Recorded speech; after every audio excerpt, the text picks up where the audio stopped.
Oke, kembali lagi di channel saya. Makasih buat kalian yang sudah mengklik video ini. Kali ini pembahasan kita terkait demo 411 kemarin ya. Kemarin katanya demonya 16 juta katanya pesertanya, pendemonya. Rupanya nggak sampai 2000, paling 1000 lebih lah itu ya. Terus yang pada disorot itu dari dekat semua. Termasuk ada video nenek-nenek yang baru ini muncul lagi dia. Ya kan, udah lama hilang, muncul lagi kalau nggak salah Nenek Tarwi ya, kalau nggak salah namanya ya kan, muncul lagi dan mengucapkan kata-kata seperti biasa ya, yang hari itu ucapan kepada Pak Jokowi minta diadili. Wah, kita lihat ya videonya bagaimana, dan ada komentar para netizen juga. Kita lihat. Sebelum kita ke video, bantu subscribe dulu channel saya, belum subscribe. Tidak tunggu lama, kita ke videonya langsung. Let's go. Tuntutannya apa sih ke Pak Jokowi itu sebenarnya? Kami atas nama Mama bergerak melawan untuk menegakkan keadilan. Kami wajib ya. Sekarang penggantinya Bapak Prabowo yang terhormat sebagai presiden kami. Ya, kami mohon dengan Bapak Prabowo, maka adili Jokowi. Adili Jokowi. Negara Indonesia ini negara berkeadilan. Apa tebang pilih, jangan pilih-pilih. Yang punya kekuasaan mereka bebas, tapi yang sekedar cuman mengasih tahu aja di penjara. Jangan Jokowi ini enak-enakan di rumah, leha-leha di rumah, bobo tenang menikmatin asetnya. Naudzubillah min dzalik. Kami atas nama rakyat tidak rela, tidak ikhlas, demi Allah kami tidak rela kalau aset-aset negara Indonesia ini dimiliki oleh satu orang namanya Jokowi. Demi Allah, sekarang Jokowi wajib diadili seadil-adilnya. Itu aja dari saya, kurang dan lebihnya. Terima kasih. Pelanggaran hukum apa yang Ibu soroti dari Jokowi? Pelanggaran hukum dari Jokowi ya, dia tidak melanggar hukum. Banyak hukum yang dilanggar.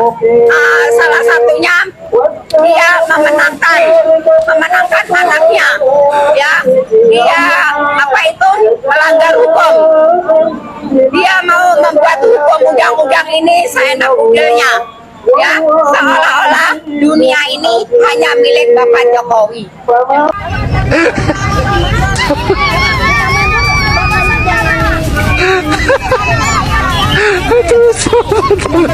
Hari di depan kita itu adalah cuma kameramen, tapi bukan polisi. Jalan.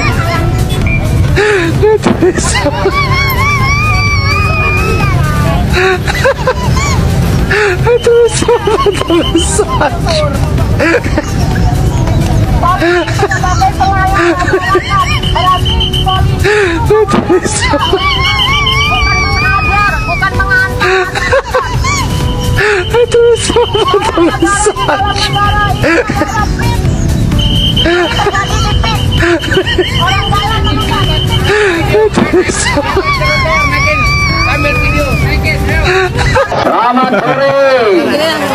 Kami dari Formaksi. Assalamualaikum warahmatullahi wabarakatuh.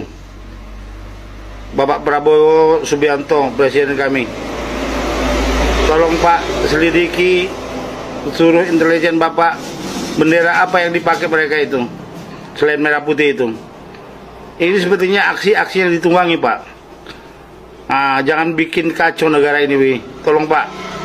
Ini permohonan kami masyarakat Indonesia Pak. Saya mewakil melalui akun saya ini.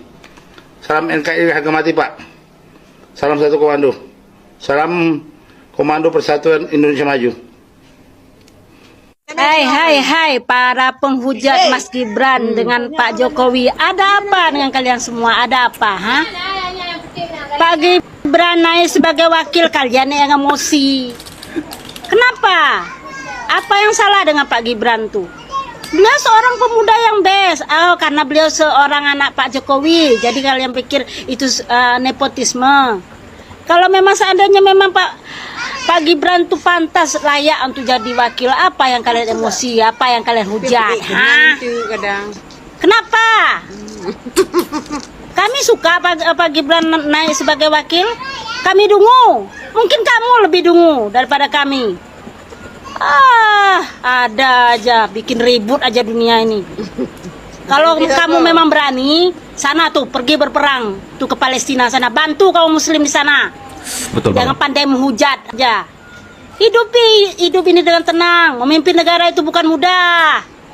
Siapa calonnya mau kamu naikkan? Pak Anies. Negara sekarang sudah perang pun sibuk aja kalian.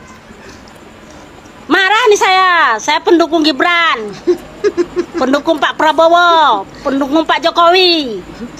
Sakit hati kalian. Bu, ini yang nge-PKH nggak ada. Nggak ada PKH. Walaupun saya tak ada PKH, saya tetap dukung mereka. Kenapa? Marah? Sirik? Asik aja, seheboh saja kalian. Assalamualaikum Mas Gibran.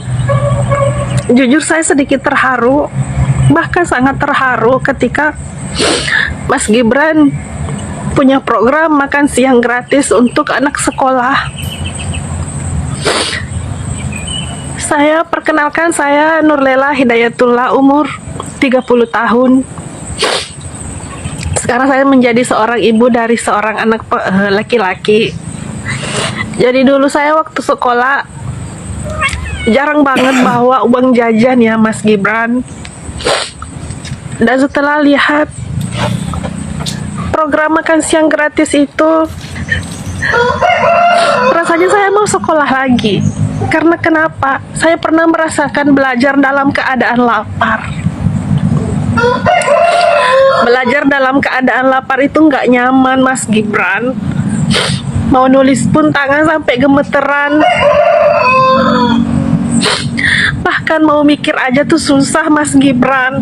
Kasih loh ini programnya, meskipun saya nggak dapet sama sekali. Tapi saya udah syukur, semoga nanti anak saya bisa menikmati. Mas Gibran, nggak tahu mau ngomong apa saya ini. Saya benar-benar pernah sekolah bawa uang jajan tuh jarang banget. Dalam sebulan bisa dihitung jari bawa uang jajan karena memang keluarga saya berada di bawah garis kemiskinan.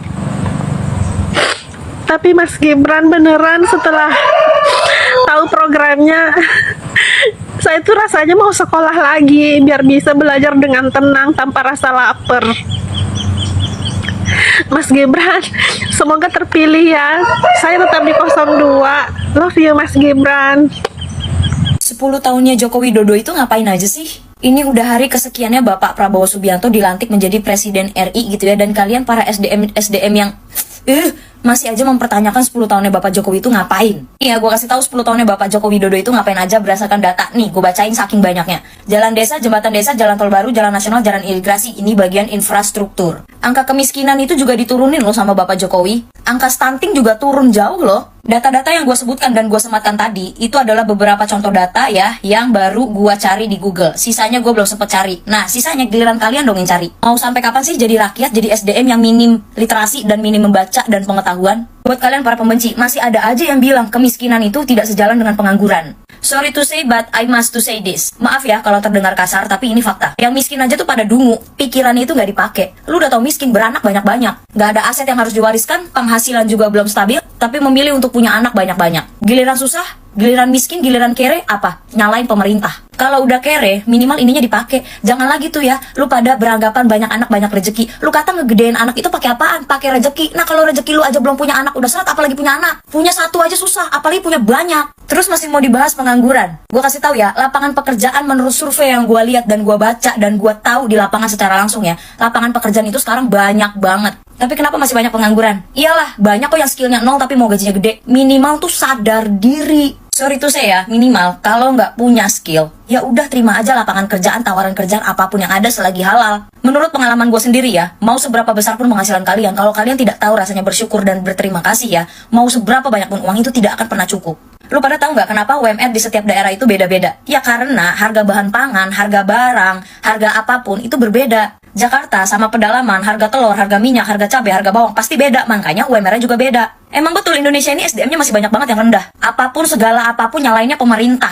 Lu yang miskin, lu yang nggak mau berusaha, lu yang nggak mau berproses, lu salahin pemerintah. Kalau boleh jujur ya, rakyat Indonesia itu masih banyak loh yang punya mental miskin. Bukan uangnya aja yang nggak punya, tapi ini ya, dan mental itu masih miskin. Nggak sadar diri, ya. Lulusan SMP maunya gaji gede. Lulusan cuman apa? Maunya UMR. Yang bilang Bapak Jokowi itu cuma nambah-nambahin utang negara doang. Coba sebutin negara maju mana yang tanpa hutang, ya. Abis itu bandingin utangnya sama Indonesia. Gua kasih kalian beberapa data, abis itu sisanya kalian cari sendiri di Google biar pinter. Terus buat kalian yang bilang infrastruktur nomor 1, pendidikan nomor sekian, gua kasih tahu ya, tanpa infrastruktur bagaimana pendidikan bisa berjalan dan bisa maju. Kalau mau pendidikan bagus ya infrastrukturnya harus pemerataan dulu dong. Kalau kalian tahu berita-berita di luar sana, sekolahnya ada tapi jalurnya nggak ada, mesti nyebrang sungai, mesti lewat hutan. Mau lo begitu, pendidikannya ada, infrastrukturnya nggak ada, kayak gitu maunya. Kalau ngomong itu dipikir dulu, Cok. Mama Rika aja butuh berapa sekian presiden baru bisa jadi kayak sekarang. Mungkin butuh 3 sampai 4 atau 5 periode lagi supaya Indonesia tuh bisa maju. Kepemimpinan negara itu kayak tongkat estafet, tahu nggak? Bapak Jokowi majuin dulu infrastrukturnya. Nanti kepemimpinan yang selanjutnya dilanjutin sama hal-hal yang baru. Terus ada lagi ya yang bertanya-tanya gitu ya, serius itu angka kemiskinan berkurang. Berkurang kok, tapi kalau lu masih ngerasa miskin, lu yang kerja, jangan jadi beban negara. Oh gitu di video, gimana menurut kalian? Coba komen di bawah dan sampai bertemu di video saya selanjutnya. Buah.